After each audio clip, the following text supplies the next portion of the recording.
Hi, I'm Wheeler Winston Dixon, James Ryan Professor of Film Studies at the University of Nebraska-Lincoln, and this is Frame by Frame. And I'd like to speak for a moment about some of the great film composers who write music for the films that we see, Hollywood films particularly. Of course, great composers is something which is absolutely subjective. You know, some people like one person, some people like another. But I think that any list of great composers has to start with, or at least include at the very top, Bernard Herrmann, whose first score was for Citizen Kane, which is not a bad way to get into the business, and who later went on, of course, to compose the scores for most of Alfred Hitchcock's films, as well as Ray Harryhausen's science fiction fantasy films like Seventh Voyage of Sinbad, one of the great composers of screen history.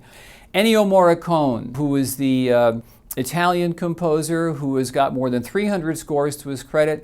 His scores go all the way from spaghetti westerns to John Carpenter's version of The Thing, and who once said, "Whenever I go to the movies and I haven't done a score, I curse myself because I know I could have done a better job."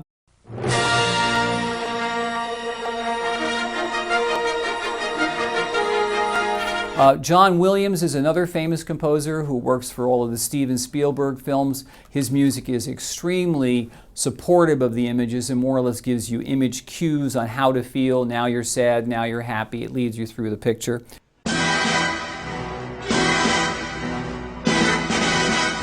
John Barry, who composed all of the James Bond scores in the 60s. He also did the music for The Knack. He also did the music for the Ipcress File. He is the quintessential swinging 60s composer. Elmer Bernstein is another very famous American composer. He studied with Aaron Copland. You can't think of Warner Brothers in the 1930s without thinking about Max Steiner. Let's think of his music, for example, for King Kong, 1933, fantastic score. Jerry Goldsmith, another very popular composer whose work goes into the 1960s. Hans Zimmer is another composer who works in Hollywood. James Horner is a very popular composer too. I had the pleasure of meeting him in Hollywood. He composed the score for, among other films, The Titanic. What's this? What's this? There's powder everywhere. What's this? There's white things in the air. Danny Elfman, late of the rock and roll group Oingo Boingo, has done numerous scores for Tim Burton and remains his most popular composer.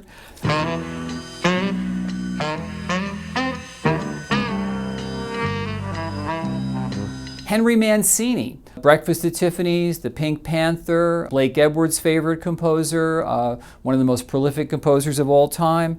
Nino Rota, who wrote all the scores for Federico Fellini's films and is a fantastically gifted composer.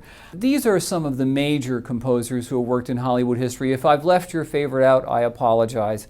There are so many people who are writing great music scores today, but these are some of the people who write music that basically supports a film and makes the experience complete, working with the director to bring their vision to the screen. I'm Wheeler Winston Dixon, and this is Frame by Frame.